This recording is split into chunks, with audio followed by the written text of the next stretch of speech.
Hey guys, I wanted to talk you through how we're doing some of the finishes on the inside of the CLT home. So I don't know if you're wondering about what that is there, but we get asked a lot of questions about where's all the fixings go, especially when we do timber windows and things like that. So you'll see here in my hand, I've got 3 different plugs. So what we do when we're doing this detailed type work is we conceal all of our fixings. So this house being a CLT home and timber joinery, there's literally hundreds and hundreds of screws and different types of fixings that are joining everything together.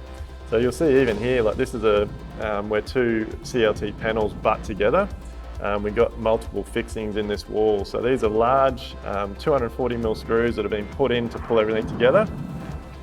Every single fixing on the inside of this home, on our internal doors and all of our external windows and doors, has all been countersunk. So we've pushed the screws into the timber, and now the boys are coming around with these plugs. So we've got different size plugs. We've also got different species of timber. So for the ones that are in the CLT panel, the boys have cut plugs out of pine. And for the ones that are in the window, we actually cut the plugs out of the back of the window frame where no one will see. And that way it makes sure we get the exact same coloured hardwood as the other side of the jam when we need to plug the screw. So what they basically do is they push these plugs into the holes. They're a nice firm fit.